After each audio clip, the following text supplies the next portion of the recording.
It says I'm live. And I have every intention every time I do this of starting exactly on time. And I was ready, and I was like, couldn't figure out why the microphone didn't work. I apparently forgot batteries in there. Well, I swapped them out. So, yes, I have new batteries on my microphone now, so hopefully everyone can hear me. Everything should be working. And I also, I'm very conscious of, someone had mentioned, they're like, oh my gosh, he ate a chip and it was crunchy.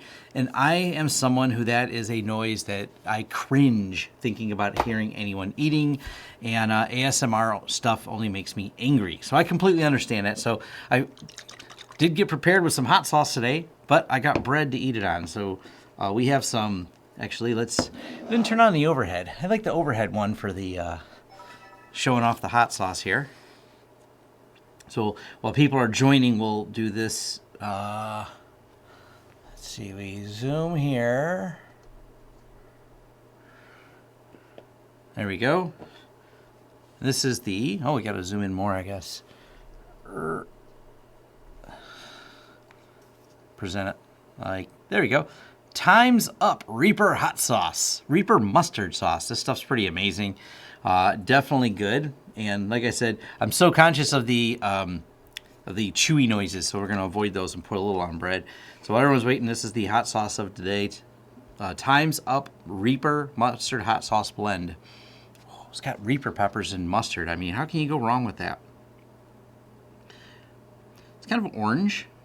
Orange is good. Like, look for it. This looks, it's like mustard. Kind of orange. Oh, huh. I'm going to hiccup now because that is really hot. Anyways, wow. Wow. Ah. All right. A little drink. The bread was a little dry. The hot sauce was really good. That was amazing. Anyways, I think it's in our hot sauce list ones we like. And if I turn slightly redder, it's not a color balance issue as the show goes on here. So welcome to episode 169. I just said talking networks, VLANs, and business. Sorry if you hear some phones ringing. I can't help that. I'm not going to get up and move it. I have people answering them, though. Wow. Anyways, where was I? I kind of had this one unscripted. And let's see.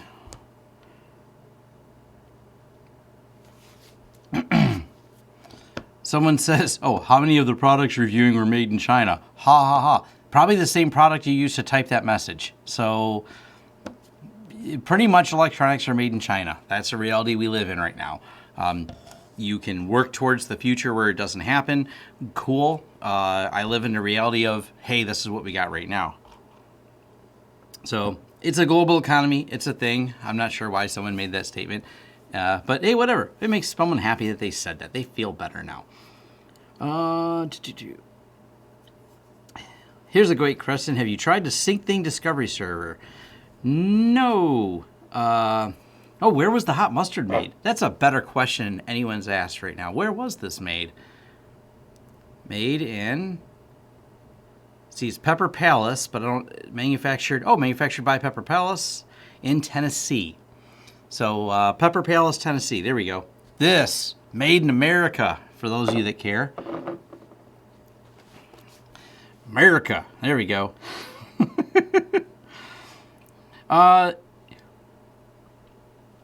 So, the SyncThing Discovery Server. No, I have not used those. So, the thing with the Discovery Server, I guess it works fine. Maybe I'll do a video on it. I prefer to specifically list out all my own systems exactly where I want them to be. And by doing that, I know exactly the connections and what to expect. And I don't create any extra noise on my network of something reaching out to a discovery server. But you may have a use case for that where you need this discovery server to help have devices find each other. So as far as I know, it works. I mean, I don't think they'd have it if it didn't work, but I didn't really bother doing a demo on it. And all it does is help you discover other nodes based on IDs. They got documentation on it. I'm not really... I've been using it since before I don't think they had... well, maybe they had some of the Discovery servers. I know they've enhanced the way it works now, but it's been a while. I mean, I've had that node for quite a while there. 4K support in Pop! OS. I don't have a 4K monitor to tell you if it does it well. I can tell you that it is supported. So that is definitely something that is supported. They do offer the scaling, and it's going to be better with each iteration, including this new version is supposed to be better as well. So my friend has a Pfsense that won't work on my CPU. Can you upload a video about OpenSense? No, I will not do a OpenSense video because I don't care enough about it. And if it doesn't, seeing as OpenSense is a fork of Pfsense, if Pfsense doesn't work on your computer, OpenSense won't work. I can rarely think of any time, because they're both based on BSD, where one works and the other one doesn't. So if Pfsense doesn't work, OpenSense probably won't work either. VLAN creation. How many is too much? Do you put routers and switches in their own VLAN? Yeah, people seem to go crazy with that, and I don't know why. I've seen people just want to segment everything into its own network. Lateral movement across a network is a security concern, but you got to think about where that lateral movement comes from and how secure are those devices on that network. So cameras, yeah, stick them on their own network.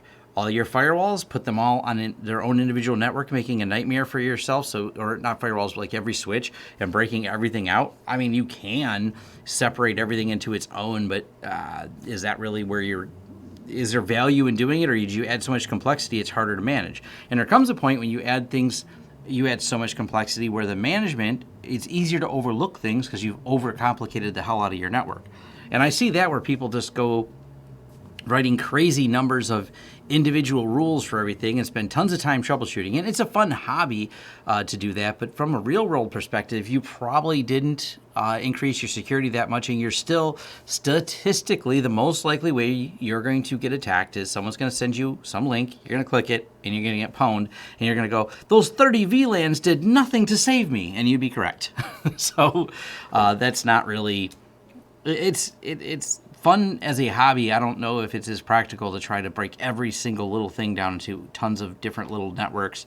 Mostly, you want to focus on making sure the devices themselves are not easily attacked, that they're fully patched, and that their IP, like, you leave the IP address of it, scan it, see what's open, make sure nothing's open that shouldn't be, make sure you got a strong username and password on it, or at least, if even better, many things can be managed through SSH. For example, your servers, if they can be managed, if you're using Linux over SSH and you lock down any other non-essential ports, things like that are probably going to go further on that.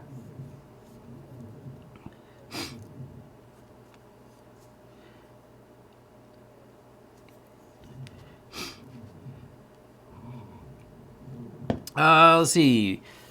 What do you think about an email I just got today with a subject, best Wi-Fi booster? Oh yeah, I'm sure. I'm sure that's where the hacking comes from, is some stupid email like that. You want to connect two different motherboards and make them work together? No, it doesn't work that way. I'm not sure what you're talking about. Do you know if there's a way to have a VM backup snapshot in Gen Orchestra on a VM with a pass-through hard drive using symbolic link? Maybe? That seems like the hard way to do it. I don't know. You're going to have to try that, because that doesn't sound like a rational way to set things up. What you can do, if you want, is do the VM backups, and the virtual machine that has them, you can actually have it so it mounts another drive inside of there that could be a real drive. I guess you could do it that way, but it just seems like a hard way to do it. And when you're looking at backups, and let's switch over to this. When you're looking at backups, the best way, well, let's actually go over to the remotes here, is, add a remote, either NFS, you can do local and point it to something if you want, but the NFS or SMB. I'm using NFS. I've got it attached to my FreeNAS server over here at 192.168.10.10 because it's a 10 gig connection over to that. Actually, I could connect it to the 3 dot network, which is also a 10 gig connection now. And just this predates when I had all my 3 gig network at a 10 gig. But you attach it to that, and now this is going to broker the connection. So whenever I run one of the backups, we'll go over here, and we'll look at the. Oh, that one's not the right one. because it's broken, because I just reloaded this, so the VM's got new names. So when we do this backup, there's the remote. This is the better way to do it, is to actually choose a proper remote that it goes to, as opposed to trying to rig hard drives in it. You can run an SMB share or even an NFS share on a Raspberry Pi and attach a hard drive to it. It's not going to be fast, but it'll work. So if you're trying to come up with a really inexpensive way to back something up, point it at an NFS share mounted on a Linux machine. Even if that Linux machine is low powered, the backups will get there eventually. Not going to be fast, but it'll get the job done. Back over to the Q&A here. We'll do more Q&A today because I was so busy. I didn't have anything particularly planned, for those wondering, or those that couldn't tell.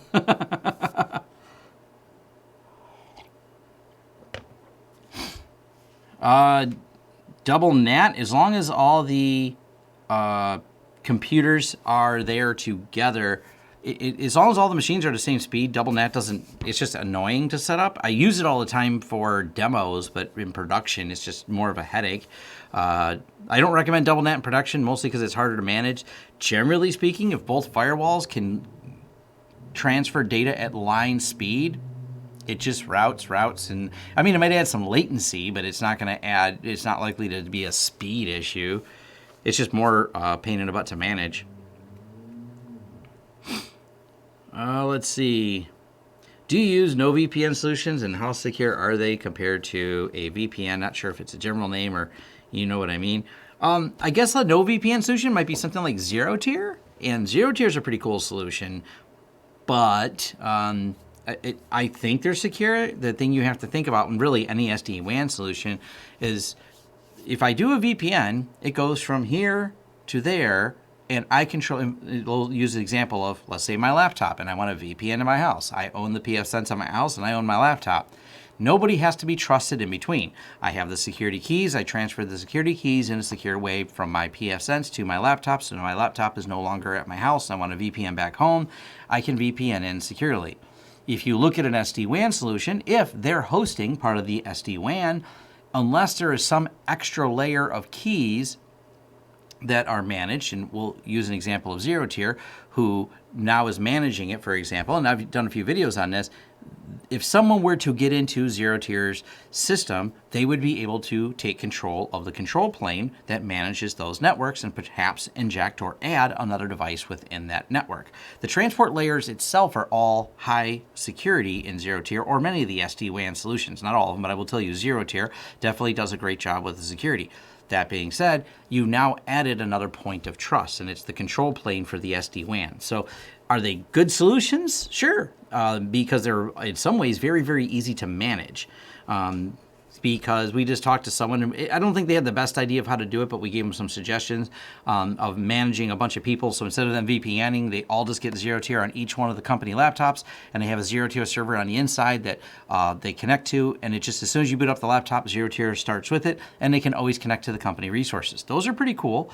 You now have an always-on persistent connection on these laptops to the company, no matter where they're at, and you don't have to deal with all the little buggy issues sometimes of VPN. But the other side of that, one, there can be more latency. Two, there could also be some issues where the protocol that Zero Tier uses, even though it uses UDP hole punching to try to bridge the connection, there could be something on a network that's filtering it that causes the connection to be substantially slower than a normal VPN would be. So, it works. So, hopefully that's a good explainer for that. NFS remote on the Unraid server. Great idea. Unraid's fine. If you like. I don't use Unraid. It is the other thing. I don't use Proxmox. I don't use Unraid. Everyone always asks about them. They're fine products. I don't know them as well. Use them. I don't have a use case that compels me to use them over other systems. You don't see plugins in your self-compiled Zen server. Well, the reason you don't see the plugins, and let's actually talk about that. And let's go and SSH into something. Hold on. Make sure I don't expose anything that I have open over here. We'll switch this over. There we go. So if we look at the Zen Orchestra Updater, and we'll go to, I think it's the...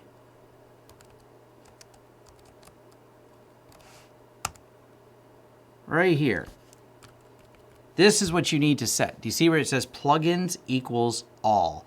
This is the important part that you have to have in there. You can individually name only the plugins you want. I just say all, which much like the name implies, grab all the plugins. The downside is if you've already installed it and you go back and use this in update, I think if you try to reinstall it with this, it doesn't work. So you kind of have to just rebuild it and it'll work fine. But if you rebuild it and you have this option in the plugins equals all, away you go. So that's all you really have to do to make that happen. So shouldn't be too big of a deal. William, hey, how's it going? Hey, Tom, working great. Use the boot DCP for force routes over my VLANs. Awesome. So William did some, thank you for the donation, and we did some work together yesterday. William has quite the extensive Pfsense set up with many, many configs. It was actually kind of fun working with him. So pleasure meeting you in person the other day, and I'm glad we got the stuff working. He wanted some VPNs, and there's actually a post in the forums kind of about this. Someone else wanted something similar, and they'd asked, and what they want is a tier series of VPNs, and this is actually something, there's not really a limit. So if you want an open VPN client and you want a whole home VPN, or like William had asked, he wants a specific network to go out over the VPN, and I've done a couple of videos on that, and I need to do some updated versions because I realized there's some things that have changed from the 2.43 version to the 2.45 version that is available now. So I'll get around to updating those videos, but that being said, the ability to have more than one is absolutely a possibility, and someone had asked that, can they set like a more than one, so if one fails, it goes to the other? It's going to be tricky, but it might be a fun part of doing it in video. I think the person in the forum said they got it working by adding a second VPN, so if the first one doesn't go, it tries the second one instead. I don't understand why, and they were saying, I don't remember what VPN, it's in my forum post, so they were using a VPN that randomly just stopped, and it was a problem with the VPN provider on the other side. It had nothing to do with really Pfsense, because sometimes that server would just go down. It'd come back later. So my guess is VPN servers getting attacked or something, whatever node they were choosing to log into. Let's see. Yeah, I did see the SMR NAS issue, so that's something worth bringing up. I was going to pull some news articles, and let me go over here. So I posted this. This is an interesting disaster. Western Digital admits 2 to 6 terabyte WD-RED NAS drives use shingled magnetic recording, and they weren't supposed to. So what happens is when you go to resilver and there's any high-level I/O operations, these drives that apparently, and I'm not an expert on this, might be mislabeled. And the Smart Mom Dual tickets for this issue with the official response from EC, where they claimed not to be shipping SMR drives despite it being trivial to prove otherwise. Apparently, if you do the smart control, and I don't have any of these drives to run the test on to figure out this issue.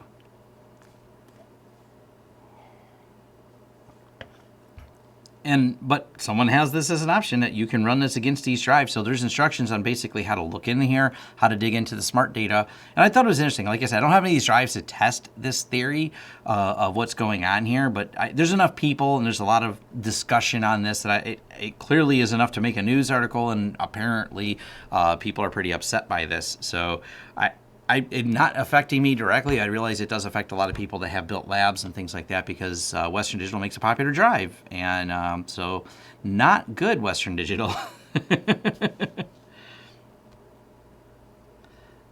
So let's see.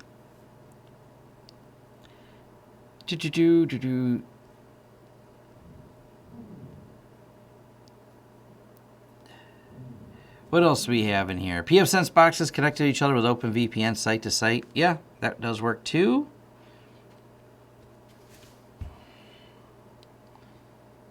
Steam library on FreeNAS. I haven't had any problems with it. It works great. So that hasn't been a problem at all. Steam library on FreeNAS is definitely going perfectly fine. That's not been a problem at all. You have a few 10 terabytes handy? That's good. It's always good to have a few 10 terabytes handy. Like this. A few we got a, maybe I should check these. We got some purples. purple 10 terabytes. There's a few of these that are in, just because I had them, they've been laying around. This particular one is bad. What is the manufacturer on this? I wonder when this one was made. Does this one fall in there? August of 2017. I wonder if it's good. I know this one, that particular one's bad. It just goes clickety click. This one's good. Yeah, well, at least Smart is good on there. So, Steve Gunnick, thank you for the donation, and may the use case of XCP&G compel you. I thank you for that. It only affects the new 2 to 6 terabyte models. Okay. With the EFAX model number. That's interesting. Lars wants to know if I splice fiber. Not yet. We're still contracting that out. Maybe we don't get enough of it that I've really spent the time learning it. I guess at some point in time, maybe I will. Well, I won't. My staff will. We just don't have a ton of that type of work. So yeah. It kind of goes on demand. It's like someone asked me about the micro ticks.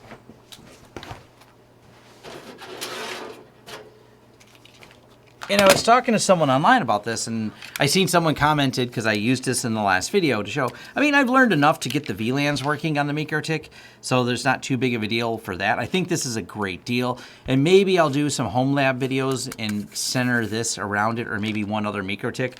I thought about ordering one more just to have it to go over how they work. They are pretty slick in terms of the Switch OS I like. The router OS, the other person, I was talking to someone online today and they were trying to compel me to it. And I get it. And they're like, oh, it just has a really steep learning curve and all this is confusing and we call it Latvian logic and da-da-da. I'm like, I know, I've heard all the analogies about MikroTik and I get it. Price, if that's your only driving factor, cool. This, though, I mean, for being a 10 gig switch, that's, what was these things, like 129 or so, that's a really impressive deal for these. I won't lie. I like them in that aspect. But once you get into, especially the routing side of it, the routing is too confusing. And I don't think routing is anything you ever want to be confused about. If you have a firewall that is very challenging to set up, the likelihood of you making a mistake goes that much higher. This is just the way things are. The less technical people, I'll recommend something like, hey, the UniFi Dream Machine, and I put one into my daughter's. My daughter does not really care about firewall rules. She doesn't open up anything to the world. So her and her boyfriend use the Dream Machine. I've talked about that before. They're still using it. It works wonderful for them. All the updates have gone well. No problem. They're not very technical people. If you are more technical, if you're really far on the technical side, I do know people who are using these in data centers and things like that because they're really affordable. They can have a stack of them at the data center, so MikroTik makes a lot of sense in that because they're like, hey, they got 3 engineers on staff that know these things inside out, upside down. They've programmed and they have all the config files at the ready to swap out for anything that has a problem. And they say, we can run a data center on a good budget with a MikroTik. Cool. Great, but for a lot of the home users, especially if you want to go into worrying about exposing something, now you just have to decide whether or not that's the right fit for you or not.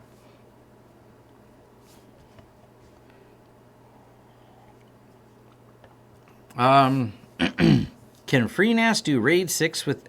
FreeNAS does ZFS RAID, so you have to look up the ZFS RAID types. It does Z1, Z2, Z3, and you can do caching on any of those.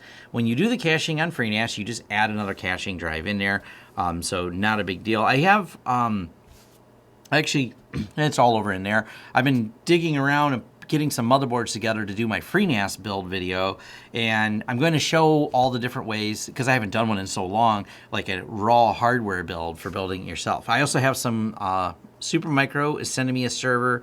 Tech Supply Direct is also sending me a server. So I'll be doing some enterprise build videos. I'm going to do some home user build videos and have a pile of hard drives showing some of the different options that you can do. Because the build it or buy it argument will always debate on for a lot of home lab people. Building it is great because they have some spare parts from an old gaming computer they took apart, and that's awesome. For the enterprise market, definitely, I'm going to recommend some of the larger enterprise servers. Even if they're slightly used, you'll generally get a better, more reliable server to start building your infrastructure on. Let's see. Have you a chance to take a look at the UniFi beacon? Soon. I think UniFi is going to send me one. Actually, they reached out and said, hey, Tom, need anything? And I said, I haven't looked at the beacon and a couple other little things. So they're going to throw a care package, as they call it, in a box and probably send me a couple things. I'm always disclosing when they give me stuff for free. They don't pay me to do anything. That would be nice if they did. So that's, that is something I guess I want to talk about. And I have about 300 people here, so I'm going to get some opinions, I'm sure. So let me catch up with these real quick. I have 4 Pfsense boxes connected. Awesome. How to get the routing to go all the networks behind the others. That's a more in-depth question I can answer right now, but you just have to build routing.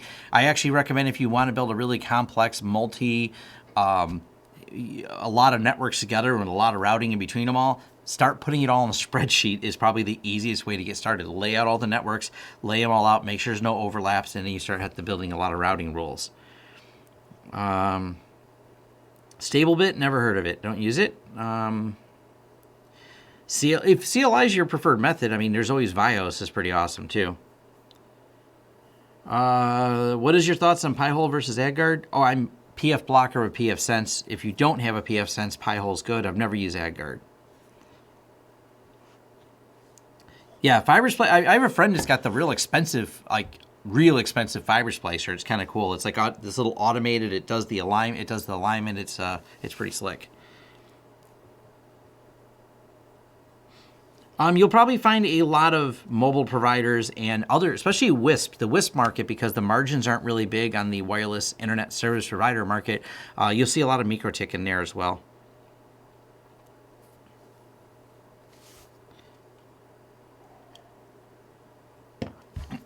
Yeah, Fusion Splicer. Yes. I got a friend who's got one of those, and it's kind of cool to see that work.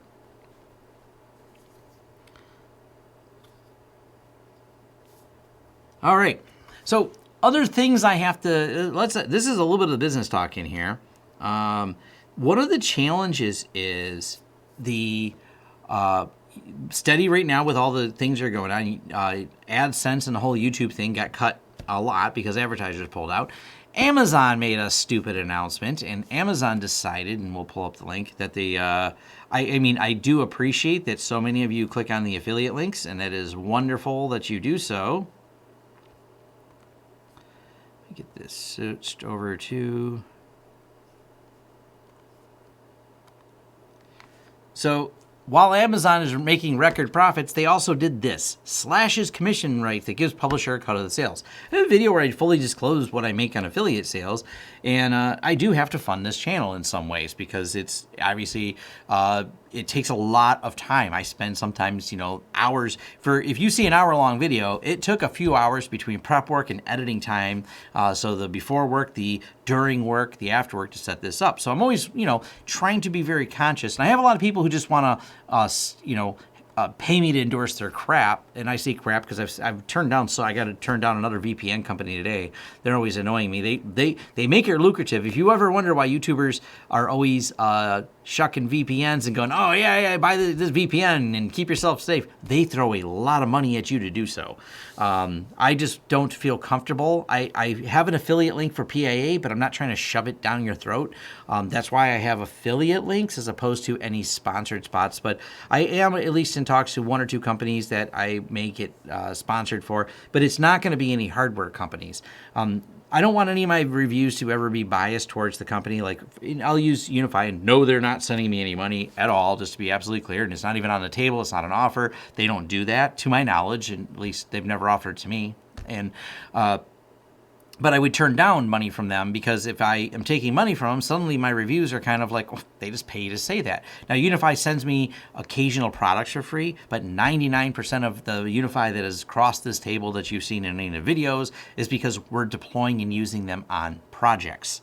So I'm going to be careful of who we take sponsorship from, but it may be something I do to help offset the fact that Amazon doesn't really care about the affiliate links. They just decided to cut I don't know exactly how much they're cutting it, but in some cases they're cutting it over half for their affiliate marketing. So they're like, yeah, cool. So you may see a couple ads. I have a couple, like the MSP tools we use. They've reached out to me and talked to me a little about it. I'm seeing what might be very reasonable, but I don't want to turn my whole system into some ad read. I want to keep it kind of minimal, but always, I care about the audience that I have here, so that matters to me. That's why I'm bringing it up to you publicly and not just making changes, because I'm always looking for feedback and trying to figure out what's the best way to do this and keep supporting the channel.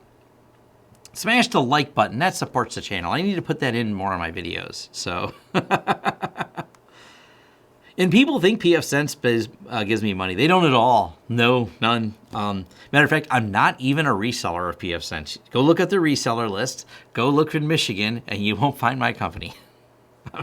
Just in case you're wondering. Not only they don't give me money, and I'm not an official reseller of it. We just use a lot of Pfsense. And I planned it. I was today. I actually, after I got my one video done, I did several consulting jobs today. I started playing with a few other things. I plan to dive deep into at least. I don't know if I'm gonna do FreeNAS first as far as a video and getting set up, or if I'm going to do a dive into another firewall or some other project. I really want to do Security Onion. It's just so like understanding how to use it and articulating it into a video are not necessarily the same thing. And what I mean by that is you can even see other channels that are from the product manufacturers don't always get a lot of views in their video. And people will tell you, well, your video on it was easier to understand. I'm like, yes, storytelling and turning it into a story and making it articulate to understand is a different skill set than someone who may be extremely talented at actually using the product. So the same thing goes with Security Onion. I've been playing around with it. I've been using it for a little while. It's just so extensive, it makes it even harder for me to wrap my head around where do I start with it? Because I could probably spend 2 hours going over the features and some of the tie-ins it has for things. So it's cool, it's extensive, but it's something that's almost built when you actually deploy it in production. It's built and managed by like a SOC team. So they'll install it. It's not a set it and forget it at all, but it's a wonderful learning tool for diving deep into cybersecurity and tracking and tracing things. So I might do a video on it still, at least give an overview. That way people can learn about it as a product and dive into it a little bit. But it takes a lot just to get it set up. It's just an extensive product for what it does, and any of these SIM tools are. And it's probably it's the only one I know that's the SIM tool that is top to bottom massive, full traceability and fully open source. It's just amazing in that aspect of it. The other side, though, it's just a lot to set up. Any of the other competing products that it's actually, you'd rank Security Onion with are some very expensive high-end tools from some other major companies like it. So it's pretty neat. All right, scroll down here. Do I have recommendations of the how to keep up with the tech world? Reddit. So, yeah, bash the like button. I like what Kyle said there. Reddit is one of my go-tos for a lot of technology. I don't mean like Reddit in terms of like just reading the news on Reddit. No, like our sysadmin, our NetSec is great for cybersecurity. And see, the articles are interesting. The discussion's better. So reading what other people are discussing on there, that one's good. Y Combinator's Hacker News is really good for that. And in terms of keeping up, I'm going to be doing a review of IT Pro TV to try and encourage more people. They're an affiliate link we have as well. And last time I talked to IT Pro TV, they don't have a normal affiliate reporting, but they said they're not getting a lot of click-throughs on there. They're someone that I think they offer a lot of value. They are a pretty good place for learning IT. And maybe they would reach out, as they have an affiliate link, but they don't have any sponsorship deal in place to me. I get a couple dollars if you sign up for a business account or some of the personal accounts there. You get a discount, but I don't have any actual paid. I would love it if one of those type of companies reached out and paid me. That would be kind of cool.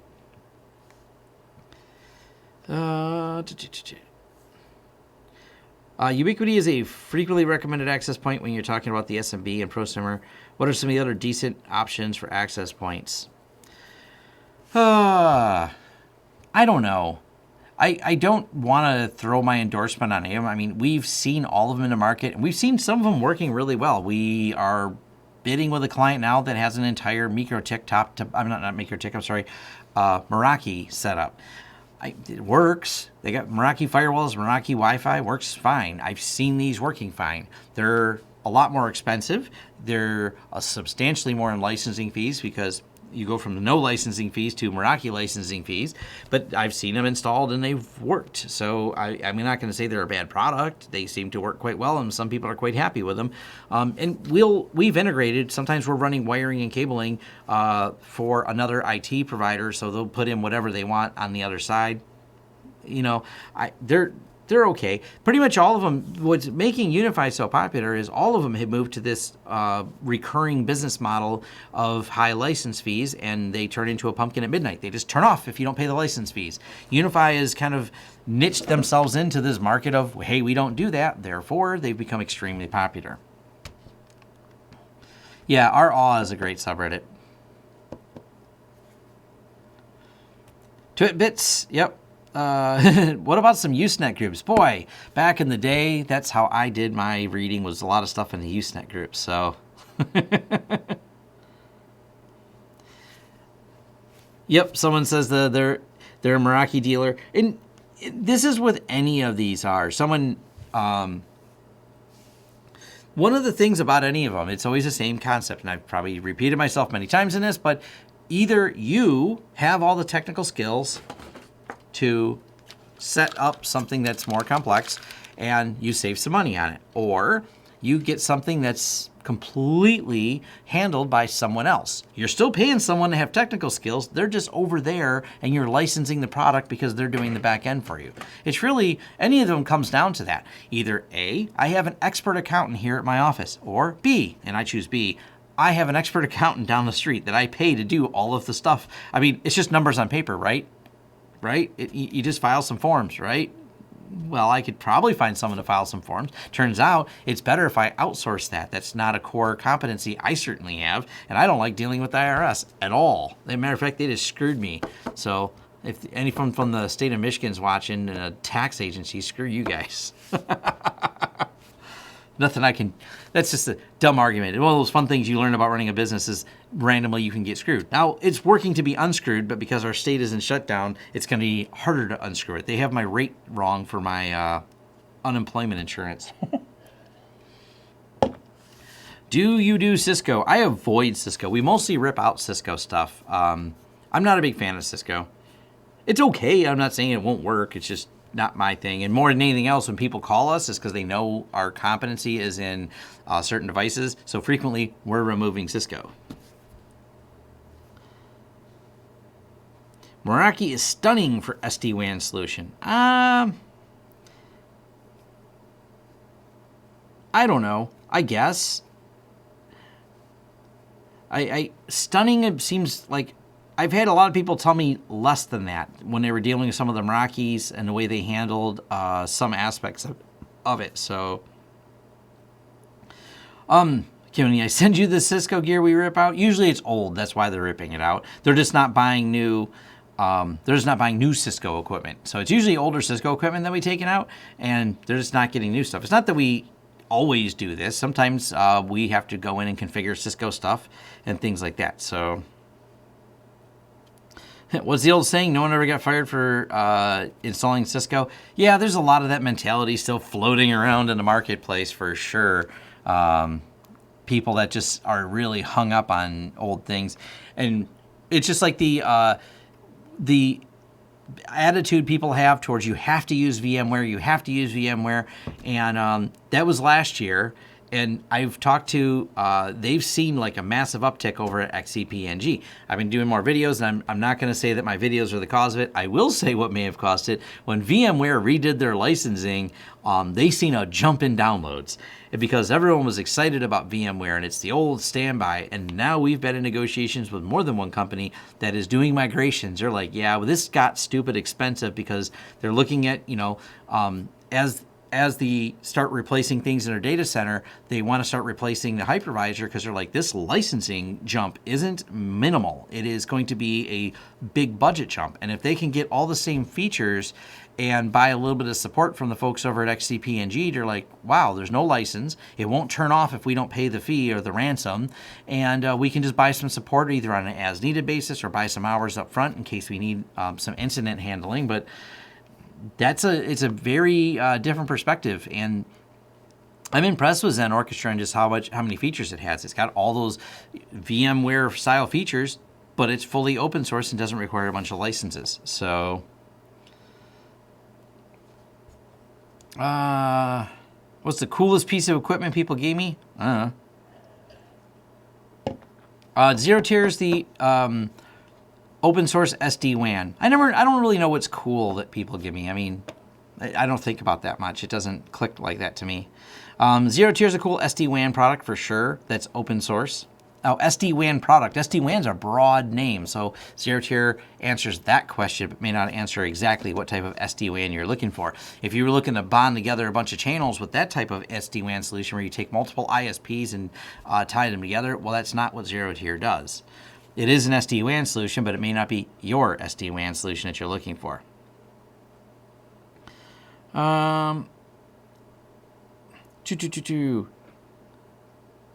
Nobody got fired for watching Captain Cisco? No, maybe someone did.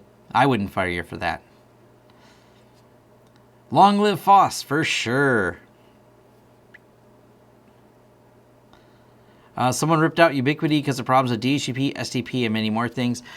Now, this is something that happens all the time. We helped someone who had a bunch of Ubiquity problems, and the previous IT person didn't set it up right. So they were ready to rip it all out, but they decided to talk to us because of the expense they got of ripping it out, and we fixed it for them.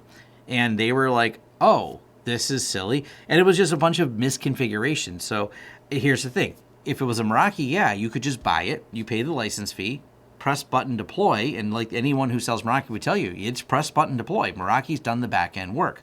If you don't do the back end work and you don't set up a UniFi properly, and we have seen all kinds of crazy configurations, that will cause problems. You know, Meraki's probably just that much more, and a lot of other the higher end ones are very higher end, more expensive equipment. They're very automated and they've, have templates built out.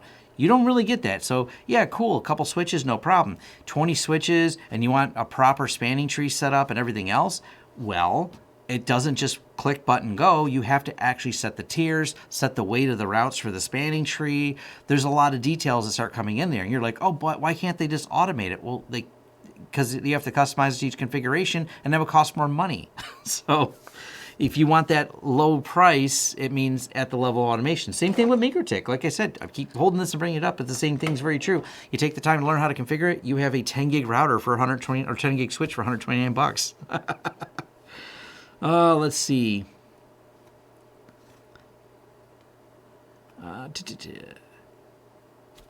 The UI being simple is a bonus for UniFi. They really have done a great job on that. Do I think IT people overcomplicate things? Yeah, definitely. I see it all the time.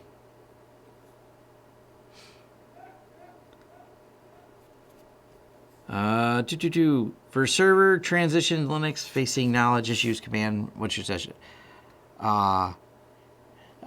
Just do it. You just load Linux on your computer and you force yourself to figure everything out. You don't dual boot it. You just do it. And work.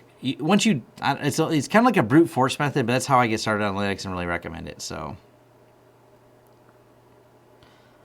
what else should we dive into? Avoid STP. Yeah. Is there a better 48 volt PoE switch? The Gen 2s are really nice. I have a Gen 2 behind me. They work great.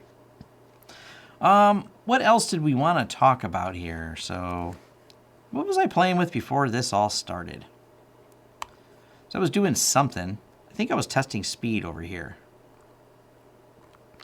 Someone had asked, and I don't have an answer for this exactly. Is it still set up? Does it still work?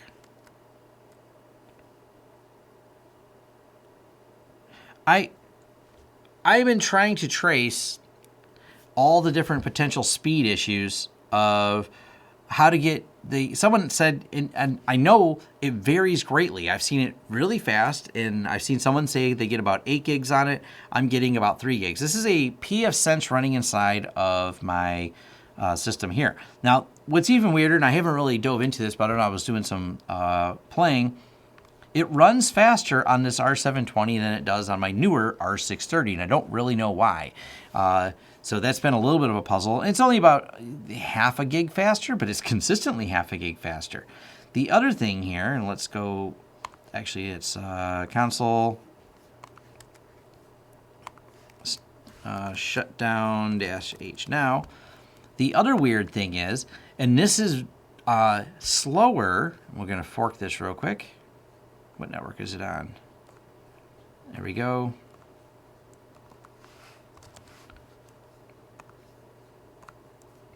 So for reasons that are unknown to me, let this boot up here and keep reading your questions. Where's that at? I'm going to pin this over here so I don't lose it. There we go.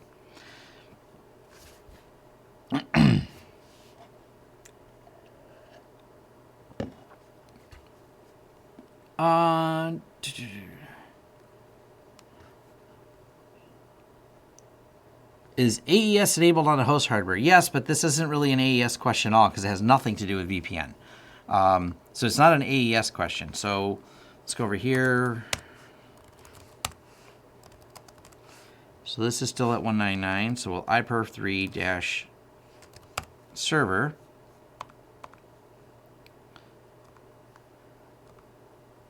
Okay, it's on the same network.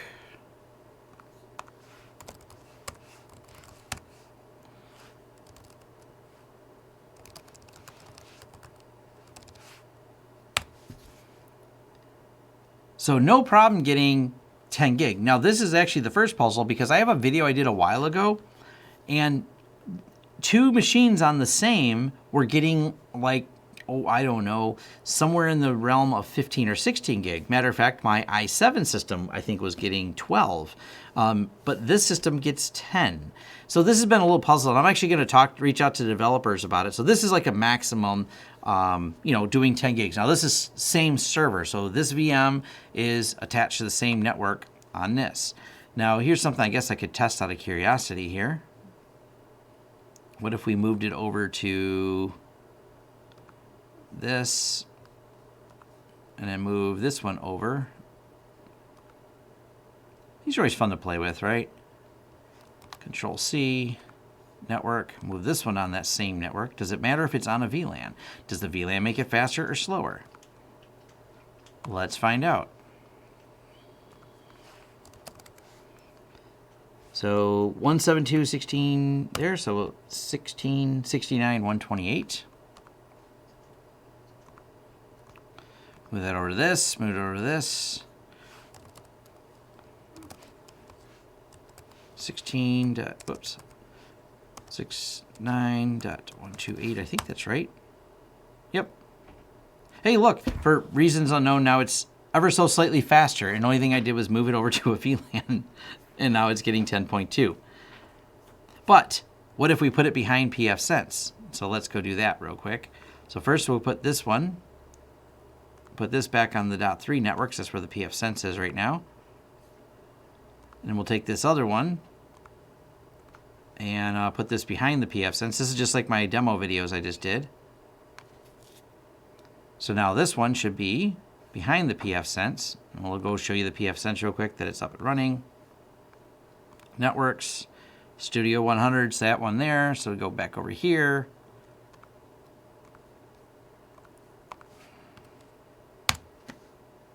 Oops. Should be 199. And going through Pfsense, it slows down to a little over 3 gigs. But I've seen it go faster. It was going faster on my i7 than it was on this. And I haven't really dug into it to see what the upper limits are. I mean, I'm not going to say routing at 3.2 gigs a second is bad at all. It seems like a pretty good speed. But it is something I was testing, and a few people had asked me what's the maximum. And someone said Pfsense maxes out, and Pfsense doesn't. I've seen on real hardware it go faster. But when it comes to virtualization, there seems to be some limitations. But someone said it's faster in VMware. I don't know. I don't know if I should, someone always wants me to do this, but these are the things that someone needs to sponsor me for. Build out a VMware server on exactly the same hardware, wipe everything, reload it with VMware, load up Pfsense in it, get everything configured, and run that same test again. That is hours of time to do that. So it's much fun as that sounds. It's like, yeah. Have you done a PCI GPU pass-through a VM? That I'm working on. I'm actually trying to get a hold of some the Tesla cards, like the commercial ones, and pop them in so I can use those for a demo, because those are made for enterprise type of sharing, so you can have Windows virtual machines with pass-through. So I want to cover that. I don't know how well it works with just passing through a normal video card. That is a different challenge. How do you break down network security recommendations down to a business owner? A lot of time they don't care how secure the network is and just want it to work. That's why you don't give them too many options. It's a lot different. It's a lot different than you think, because a lot of times business owners, they care about solution. They care about a solution that's secure. If you go, well, I'll charge you $10 a month for the half-ass solution and $20 a month for this full solution, they're like, well, the half-ass won't work. Just get out of my face and I'll pay the $10. You have to present it. And this is where I see the argument. I've even had my debates with Brett, who might be watching right now. He'll say, offer them a few different packages and they'll choose the middle one. Actually, if you offer them too many packages, too many times people want to go to the cheaper one, and you're throwing too many options on a lot of terms that people don't understand, because they're just not in their it's not in their warehouse to understand that. They're focusing on whatever their vocation is that their business is in. So it's come up with a secure plan, stick to the guns, say this is what we offer to do it right, because why work on it if you're not going to do it right? There's a couple exceptions, because I'm talking about managed clients. For the unmanaged clients that we fix and put out the temporary fire they created, and we're like, you have a ton of things that are going to be on fire soon, and they go, you put the fire out, I don't hear anything else after you said after that sentence. You have a great day. Those are the clients that always make up good stories. Yeah, pass-through is an interesting subject. I just don't use it. So that's one of the reasons I'm not very good at it. I have zero for all the ones we've deployed and clients we work with. We've had no. The only people who want pass-through are gaming people who have some specific use case, like the enterprise market. Unless they're doing shared desktop and they have like a Tesla card and are using a bunch of shared desktops that need high-end graphics power pass-through. There's just niche uses for it. Not a lot of uses for it when it comes to when it comes out to the deployments that we deal with. So video card pass through Citrix Zen server, it showed up as 2 cards oddly. Yeah, interesting. Yeah, it's something that a lot of people do. I think Linus did that whole video with, I think, is it Unraid, where he did the multiple gaming systems on one physical system. I mean, there's all kinds of fun niche uses for it. It's less mainstream. It's not that there's nobody who doesn't have any use case. I'm not saying that at all. But in the SMB market, people like their handful of servers virtualized and configured and set up, and they're not usually trying to pass through a video card on there. It's just not, yeah, it's more the exception.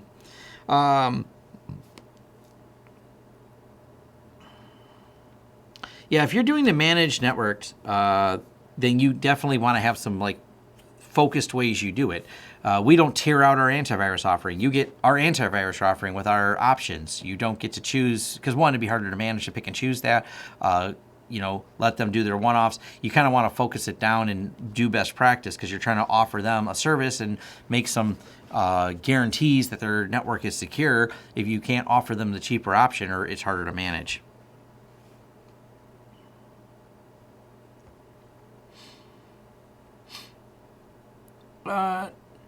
You could pass through an HBA. Yes, that's actually one of them I do want to do, is build out. And I was playing with the system, and it doesn't seem to like 10 gig network cards, which has been kind of aggravating. But I was going to play with building an Esxi PNG and passing through an HBA so you can virtualize FreeNAS, because that'll make someone really, really happy.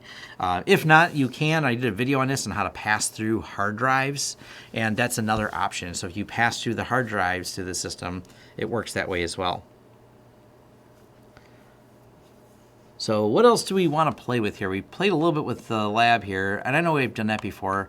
I mean, is that exciting, or is that something that gets old, me doing that all the time? What else do I have in my lab? Do I have anything interesting to boot up? I don't think I've loaded anything new on here in a little while. Oh, yes, we did. We loaded Windows Server on here. That's certainly interesting, right?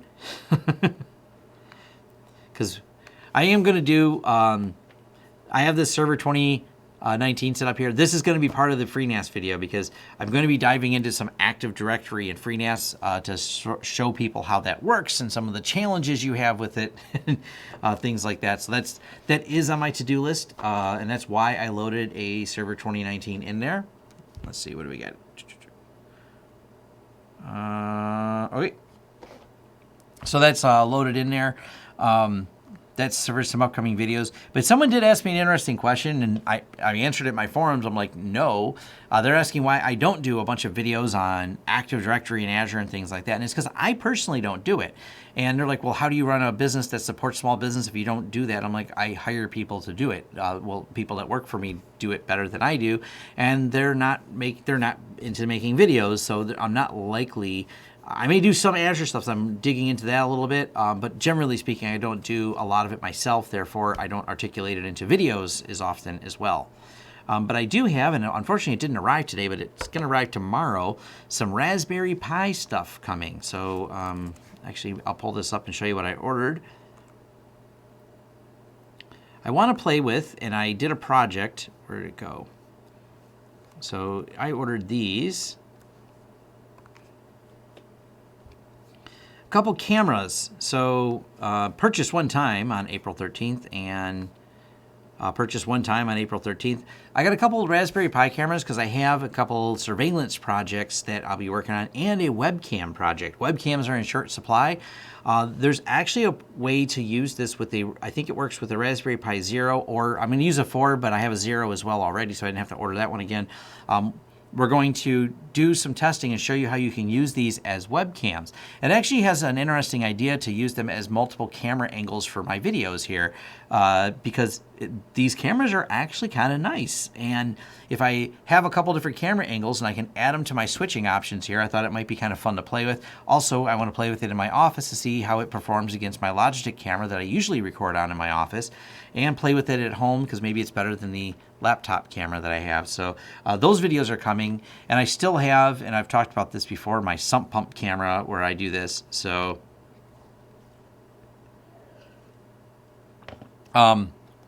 the sump pump camera that I've watched, I'm going to do a follow-up video on that. I had to update the software on it, and I took some pictures of how I did it. So actually, I think I have. We'll share for those of you who care what under my house looks like. What do we got here? Where's that picture at? There we go.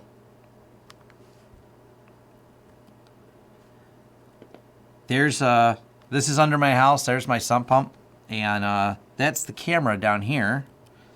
And there you go. That's the way the camera mounts on it, and I have this is what it actually looks like. So there's the Raspberry Pi, and I have an extra long cable because I have the Pi in case the sump pump ever overflows mounted up in the rafters, and a little clip that holds this all together, and the little 3D printed device for it. So this is actually looks like, no, we screwed up the 3D printing, so there's zip ties holding together because, well, mistakes were made.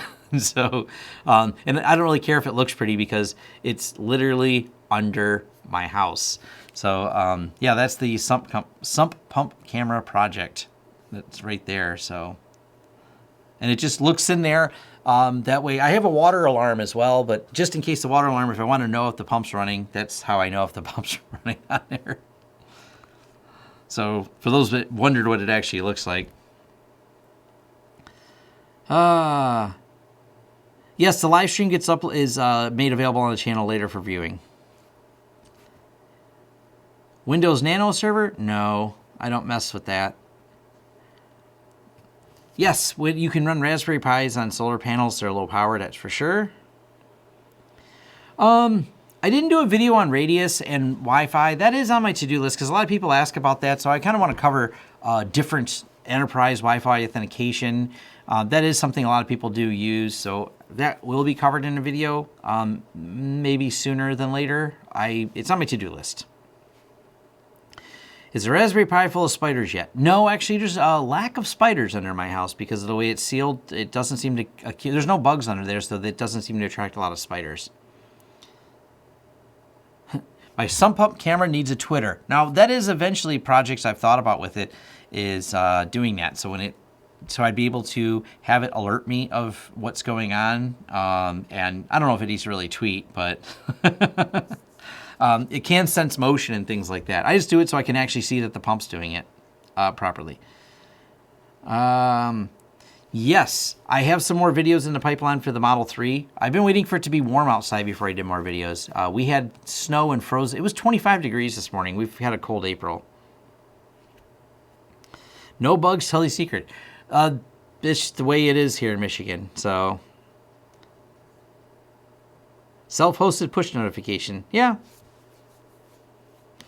My friend, yes, we put at his farm. Literally, he has on a farm, Phil, and Phil has Wi-Fi all the way out in his barn. So yes, nano stations or some of the, not nano, but the small mesh with the rabbit ears. I think he's got a couple of those out in his barn. So he's got a couple acres that it covers his farm and everything really well. So he can get alerts on his phone while he's out in the garden if something goes wrong with the server. So yes. Yeah, 320 watching and 83 likes. Bash. I'm going to start saying it. Bash that like button. You know, as I like bash. That's a good one Kyle had there. My Wi-Fi is secured with WPA2 Enterprise. Yeah, a lot of people have asked about it, so it's definitely not a bad thing. Is it okay? Is it okay to run Pfsense on one of the VM on ESXi as long as you have enough Ethernet ports? Sure, why not? And I commented this when I was doing my video the other day on getting started with XCP-NG, that if you run it and you want to pass through like your cable modem to it, it's best if you dedicate a network to that so you don't have to worry about accidentally making a mistake. I mean, yeah, bin bash the like button. That's something that you got to be careful with. If you do virtualize it, you don't want to accidentally pass through the wrong thing for it. So I will be doing, I have a couple getting started videos because I haven't done them in 2020. And I realized the last time I did getting started with Pfsense was 2018. And that video has 328,000 views. So I think it's 2 years later. It's time for a new one.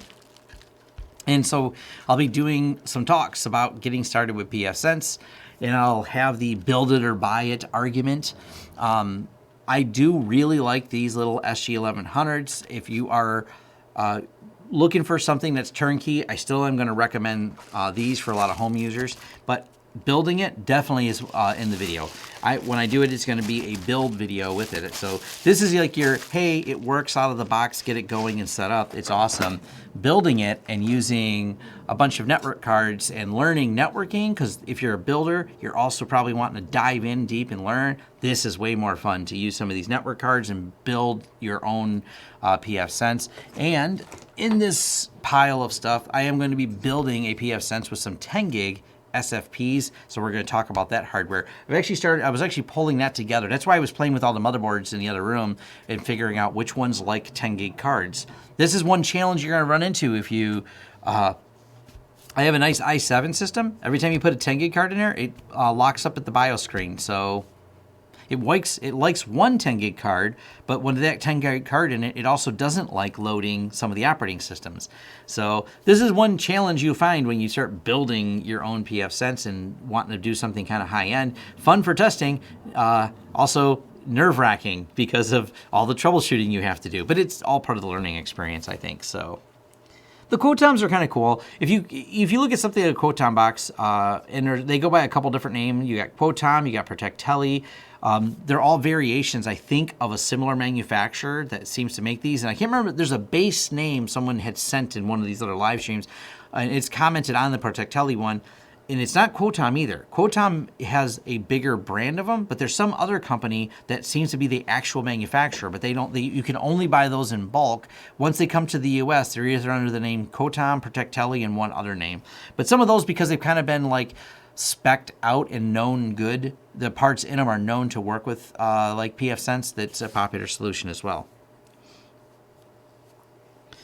The SG 1100 is still right around 600, not quite 5. It's actually more than that. It's got a 2.5 gig backplane, so it can peak out at like 700 because of the way it works.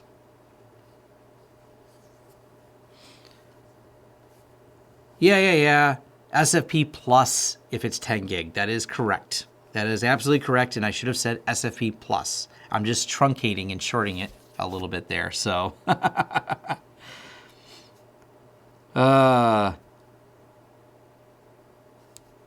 Yeah, Kyle is correct. She does not respect sudo commands. Sudo is not installed on my wife. Nothing works well with IPv6. That's my opinion on IPv6.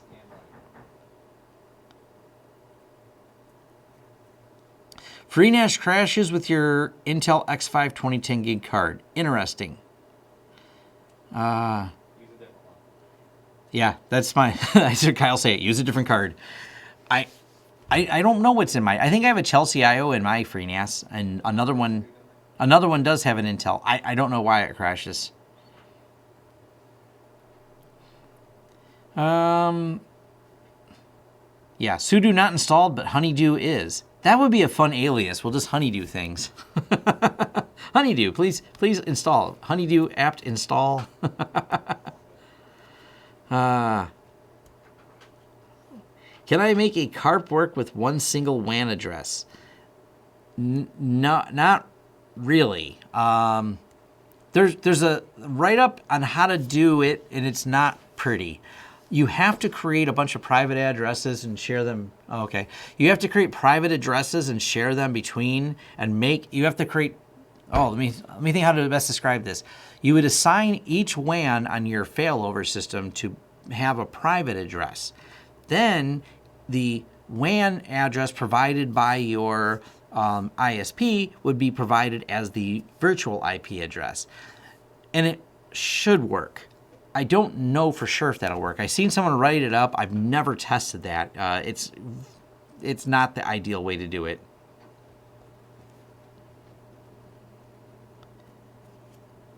Yeah, it'll be a long time before bring back MS Paint. It'll be a long time before we ever see any IPv6. It's just not really a thing. I did learn something really clever though. So right here is this, the drawing I did, right? So this is, I should do like more advanced videos on this because every time I play with that, I find something else that's kind of neat. So what if we export this as a PNG? So we'll go ahead and do it. Now, do you notice this little box is default checked? Export, include a copy of my diagram. Okay. Actually, hold on.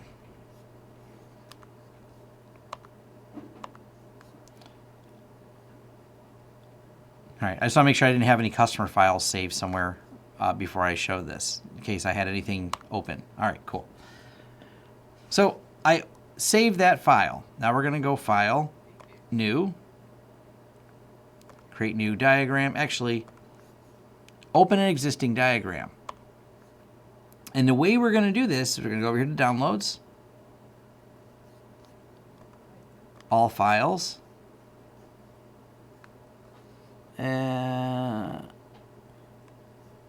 LTS Lab. And I imported the PNG file, and it found inside the PNG the embedded diagram. And here we are. We're editing the diagram again. That's pretty cool. I didn't know it could embed inside of other files the diagram itself. So I thought that was really novel that worked. So that is definitely pretty cool. Where do you set the plugin for Esxi PNG self-build? Checking for customer files on the fly. Yeah. If I made 2-minute videos for things I was excited about, you'd watch. Oh, okay. That's interesting.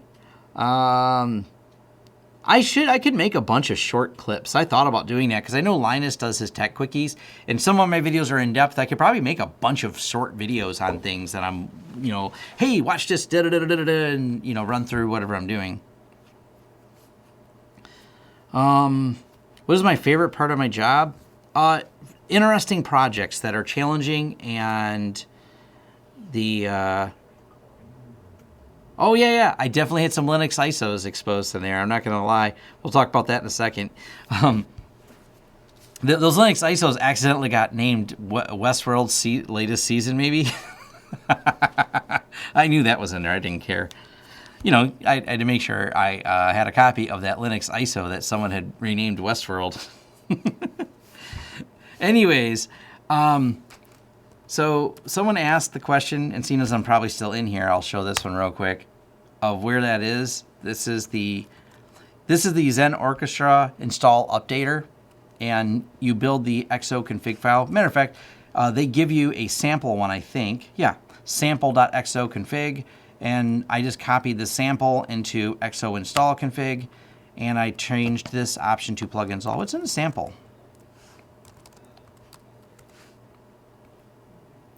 Oh, it's here in the sample. You just uncomment it, and there you go. Now it'll build all the plugins.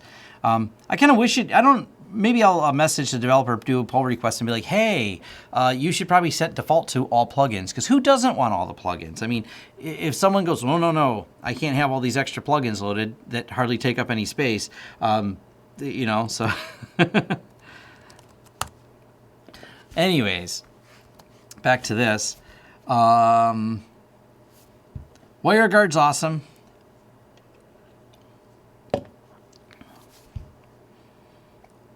I do like WireGuard, for those always asking. Yes, Ubuntu Westworld Season 3. Now, on that topic, so we can segue from all these fun things. Are there any must-have plugins? I like Star Wars and Star Trek. Sorry to upset people who find that weird. I like both.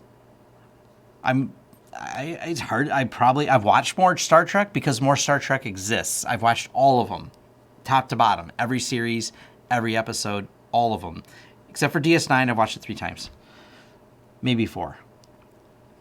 Now, I like DS9 probably among the best, but I really love Picard. Plugins, though, let me find those so we can get back on that topic. If we go over to plugins, one of them I really like is going to be the backup reports are cool. I could care less. I mean, the load balancer is neat if you need that. And the SDN controller is really cool. The rest of them, I mean, these are all the plugins that are in here. There's some neat stuff, but do you need it to talk to your Slack? It kind of depends what you're doing. It's got a handful of other options. Transport email. We do have the email set up, so on my production system, if there's anything that goes wrong, it does email me, so that's important. Performance alert criteria. So there is this. You can do some configurations for SR monitors, send your email if there's a performance issue. So there's a couple things you can do. If you want separate authorization because you want Google Authenticator plugin, it does have that. Auth via GitHub, which I think is interesting that they offer that. Auth for SAML and LDAP.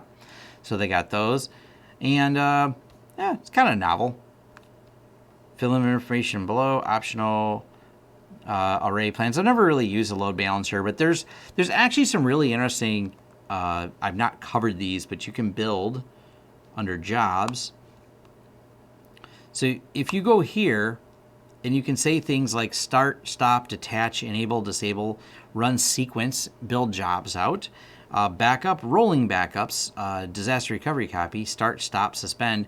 You could schedule VMs to run and stop on any type of schedule. You can even, among those other options in here is actually migrations. So you can actually have it snapshot, clone, delete.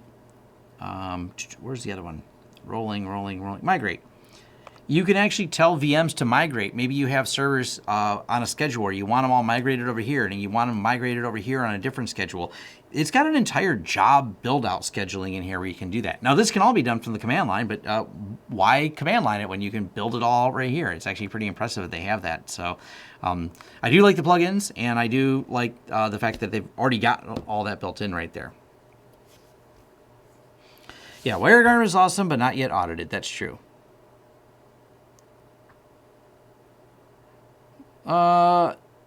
There's a Google Sheets that organized the franchise by star date. That's actually really cool. If someone wanted to send that to me or post it in my forums or tweet it at me, that would be great. The Star Trek organized by star date. Me and my Star Trek friend are going to have a great discussion about that.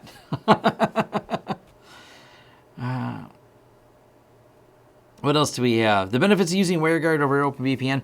WireGuard runs at the kernel level and is fast. I don't know if it's faster, but I don't know that it's night and day. I'm far as I know, it has a lot less code. It runs in the kernel level. It's simpler because it doesn't have that many ciphers built in. One of the challenges, OpenVPN's been around a long time, so it has a massive amount of ciphers built into it. You can even use very old insecure ciphers that are long outdated, but they never remove it. So code is cumulative for compatibility in OpenVPN. It's one of the challenges. WireGuard only uses a couple modern ciphers. So there's just not many options. So when you set to WireGuard up, it is going to be a little bit easier to set up because, well, there's not many options to choose from. But what does WireGuard look like 10 years from now? Do they build in all these new ciphers on there and it becomes bloated? I don't know. We'll have to wait and see what the future holds. Side by side, it's supposed to be fast based on that, but I haven't used it enough I haven't subjectively sat down and tested it. It's something I kind of want to do at some point in time, but it's not been a high priority because it's not something I'm going to be using in production anytime soon.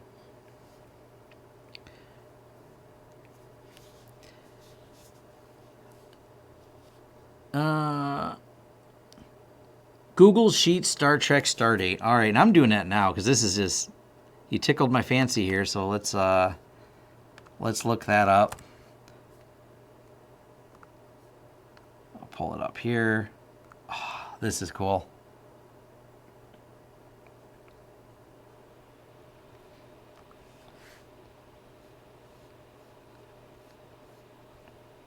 Nice. And you can fill it out like a template for all the times you've watched it. Average watch hour. So if I fill all these out, that would be interesting. So is it just putting a... Anyways, I'll play with this later. That's definitely, that's cute. I like that. So now I can go calculate how much of my life I've spent watching Star Wars.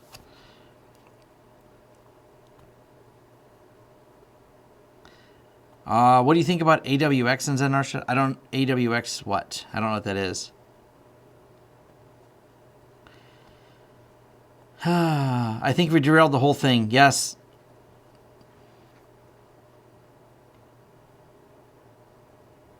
Oh, awesome. So, Rich, I'm glad Steve was able to help you. Yes, I'm not the one doing all the configurations. Steve does a certain percentage of them as well. And my other staff, that's the way you scale out your business, is have staff that can answer all the questions and get people helped and set up and configured. So really, it's just a more complex pyramid scheme. You get people below you, and they generate wealth for you. Yes. Hey, put my mustard back? Yes. I reapered myself in the beginning of the video. I can't wait for the new ones to get here. Oh, okay. Yeah, we got new hot sauces that Steve brought from down south. Anyways, we are way off topic. Is there anything else before the good of the class? I'm going to try and wrap this up about 7. Is there anything else before the good of the class that we can have here? Who wants me to do a video to show you why you should use IT Pro TV? Does that make sense? Yes. So, my staff doesn't think so. He said yes. I'm positive that was ironic yes. More like a smartass yes. I think it's a good resource. I have to do things. Yeah, like eat cheese. Yeah. Steve has cheese now. The staff eventually have, because the studio also shares the area at the kitchen, so they come in here to get food. They usually come in through the other way, but Steve's coming on this side over here. Oh, Ansible Tower. I don't know how you'd integrate Ansible Tower with ZenOrchestra. I mean, I don't. You could. You wouldn't need ZenOrchestra. If you wanted to build a whole bunch of playbooks and scripts, you can script. The Zen server has its own scripting command line language. That's actually what's being used by Zen server or ZenOrchestra in order to manage it. It's managing it through that programming interface. So you could write things indirectly and not use ZenOrchestra at all. This is actually an advantage that you have, is you can manage it by doing it all from the command line.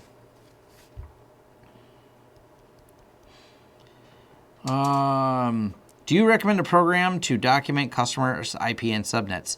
Yes, it's called a spreadsheet. So it's a great program to use. They've been around for a while. There's I can't help it about being a smartass about that. I really not found that. It seems like people overcomplicate that a lot. And we did a multi-site, multi-location VPN, staggered everything, made a pretty colored spreadsheet to manage a company that had all these different things scattered across. It's really not something that people tend to overthink it. That is probably my best answer. And just putting together some of the more even just basic spreadsheets. We'll go over here. We'll open one up real quick because I have one for my lab.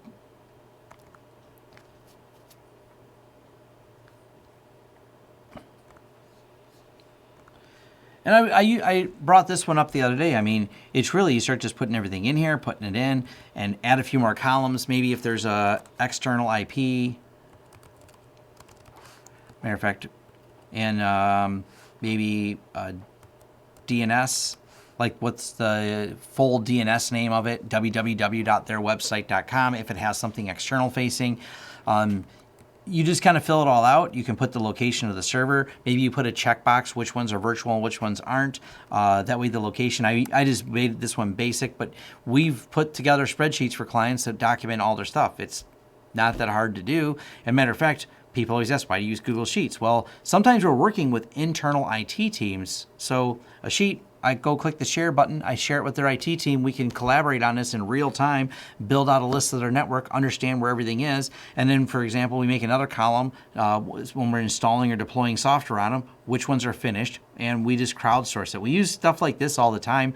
It's just easy to use, it's really fast, and everyone can use it without loading some software, without going through some special login, hold on, let me create your account on my specialized program that just lists out IP addresses and things like that. Matter of fact, if you've seen, there's a lot of people, and we did some, I mean, this is a confusing point here. Maybe I should pull it up and do a video about documentation, because it's something that people are always looking for, some incredible magic software, and then they talk about how hard the software is to use, and I watch them complain in the forums all the time. We did a rack layout for a project that was like, I don't know, about a $150,000 project of wiring and infrastructure and rack mounting, and everything was labeled out with spreadsheets, including the rack layout. The spreadsheet columns matched the rack layout, and they put inside there the whole system, all laid out in a spreadsheet, so we knew what went in what rack. You make the spreadsheet numbers match the numbers on the rack, and away you go. Little columns and all the things and what the ports were and everything else. Turns out spreadsheets look a lot like switches, right? Yeah, pretty easy to do. This is one thing. So if you are looking for the best software, a spreadsheet is still one of your best friends on a lot of this.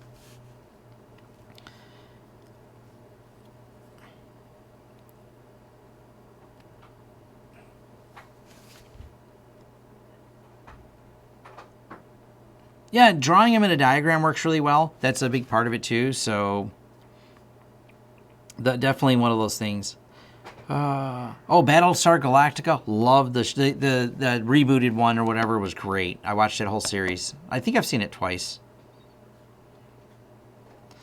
Yeah, documentation's the fundamentals of a good project. That's definitely, yeah. And Visio, you can use Visio for rack layouts too. I've really been taking the time to learn Draw.io. One of the nice things about learning Draw.io is, one, it's free for everyone. So if I do something in there and someone wants to have a copy of something I did, I can send them to Draw.io and they can use it too, and it doesn't cost them anything. It's really easy to do. So, and it's pretty amazing how well Draw.io works and everything else. It also has some graph language in it and things like that, so you can export data.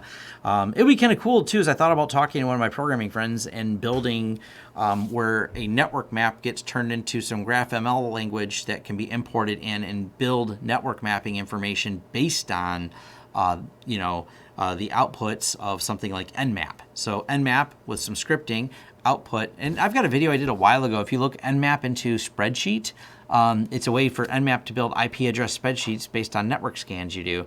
So that's, is it Sam, did you introduce me? See, I heard about Draw.io a long time ago and I didn't like it. It was just felt buggy, and God, that was like 4 years ago. It was before YouTube, and I'm like, this is neat. Whatever. And now it's so much better. It's like a pretty amazing product right now. So it was definitely mentioned. It brought my attention to it again. I don't have experience using Veeam. We use other software besides Veeam.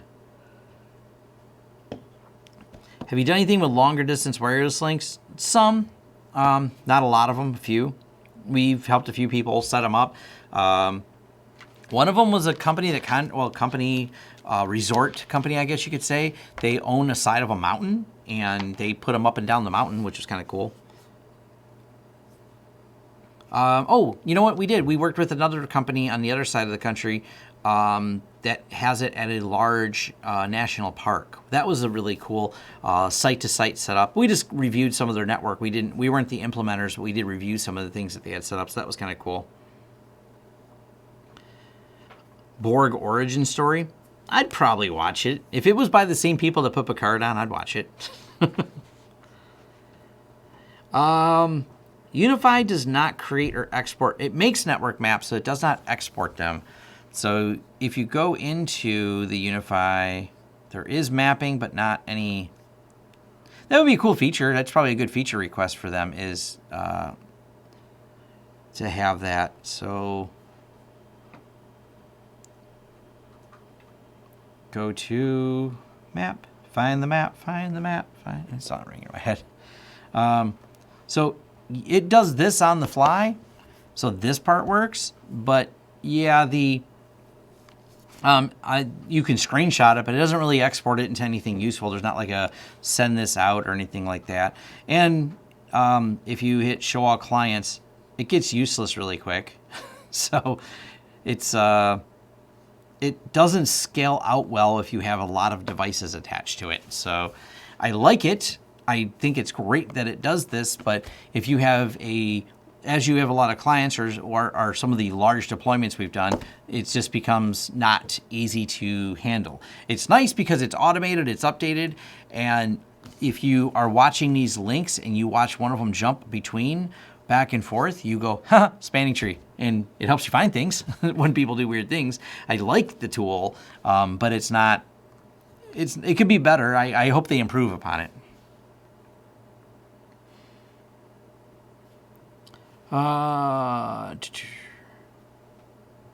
Window snipping tool. Yeah. Let's see. I am going to wrap this up. So if you want to carry on the discussion, I spend way too much time in my own forums replying to people and talking to people on there. And I may do, you tell me, how many of you, if I posted a link to a live show like Jitsi where you could talk and interact, of course, I think with 300 of you, that would turn into a disaster really quick. How many would you follow that link if I put it on Twitter? Do I post it on the YouTube socials? Do I post it on Twitter?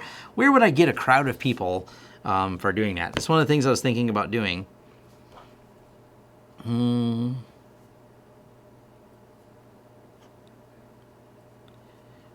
So anyways, it's a snipping tool. Time for coffee. Yeah. So if I posted a Jitsi link for an actual interactive thing, I might do that once in a while. I think a few people asked me about it, and I said maybe. Ow, something got my eye. So I don't know. Let me know, and where should I post it? And I missed the link. I wouldn't post it here. I would either post it on my Twitter, and what I would do is I'd say I'm going to be live and interacting as long as this link's available on Twitter. Now I'll delete it later. That way people aren't going, oh, I clicked it after he was gone, blah, blah, blah, blah, blah. So, and you don't have to have an account. My Twitter's public, so you can view my Twitter whenever. I'm curious what the limits. Yeah, mute your mics. I'll be yelling that a lot, right? Twitter? Oh, I'm a boomer because I use Twitter. I thought the boomers were on Facebook. Yes, I'm on Facebook too. Where do people post? Twitter's pretty much where one of the reasons I like Twitter is that's where a lot of the InfoSec people are. I follow a lot of InfoSec people more than anything else on Twitter. That's pretty much where they seem to communicate. So, boomer book. Yeah, we'll go with that. Definitely a lot of boomers on there. Posted on Usenet. Yeah, that'll attract the graybeards. That's only like Usenet manners. That's old school, man. That's some gray hair there. So, all right, I'm going to bounce out of here. Have fun. Thank you, all 300 of you. Even more thank you for the 127 thus far that have bashed the like button. So, yeah, we'll go for it. Is Gopher still the protocol working? No, it's got to be. No protocol ever really goes away on the internet. But if you guys can bash the like button before you leave, that'd be great. Free node. IRC. I'm away from IRC for a little while. I used to be in IRC a lot. It started to suck up too much of my time. Real-time chat's very difficult for me because it's time consuming. I read very fast, I can type fast, so forum replies where I focus time and type a lot works really well. But awesome, I think we have everything wrapped up, and maybe I'll do a Jitsi when I get home, because I'm gonna go home now. So it's 7 p.m. Eastern Standard Time, which is time for Tom to drive a couple miles down the street and go home. Ooh, 148 likes. Keep bashing it. Should I set up? Ooh, I'll set up an SSH BBS. There we go. Those exist. I looked for them and found them. Telnet BBS. No, SSH. We're at least somewhat modern here. If you're going to do a BBS, you got to SSH into it. That might be fun. I'll spin it up in DigitalOcean. We'll have our own BBS and reminisce about it. All right. Thank you very much. Awesome. And stopping.